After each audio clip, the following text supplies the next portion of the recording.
બીજમાં આગળ વાત કરીએ તો છોટાઉદેપુર જિલ્લાના નસવાડી તાલુકાના આકોના ગામની સીમમાંથી દીપડો પાંજરે પુરાયો છે। દીપડાએ આકોના પાસે પાયાકોઈમાં 4 જેટલા પશુઓને જે રીતે મોતના ઘાટ ઉતાર્યા હતા। દીપડાના ભયથી ખેડૂતોમાં જે રીતે ભયનો માહોલ જોવા મળી રહ્યું છે અને સાથે જ ખેતરમાં ન જવા માટે વન વિભાગે પણ જાણ કરી છે। નસવાડી દ્વારા છેલ્લા 15 દિવસથી દીપડાને પકડવા માટે પિંજરા મૂકવામાં આવ્યા હતા, જેમાં દીપડો આખરે પાંજરે પુરાતા ગામના લોકોએ હાશકારો અનુભવ કર્યો છે। જ્યારે પશુભક્ષી બનેલા આ દીપડાને વન વિભાગે હાલ તો નસવાડી રેન્જ ફોરેસ્ટમાં ટ્રાન્સફર કર્યો છે।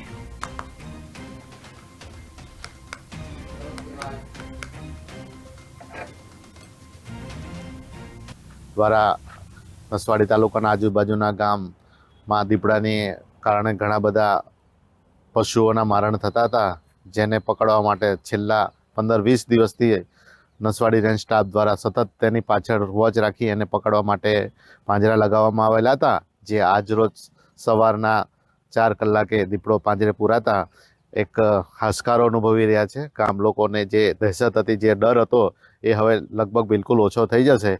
જે મારણ કરતો તો લગભગ એ જ દીપડો પકડાયો હોય એવું અમારું માનવું છે। અને જે આ દીપડી છે માદા જાત છે અને જેની ઉંમર અંદાજિત 3-3 વર્ષની હશે, જે આજે પાંજરે પુરાતા હવે હાશકારો અનુભવી રહ્યા છે।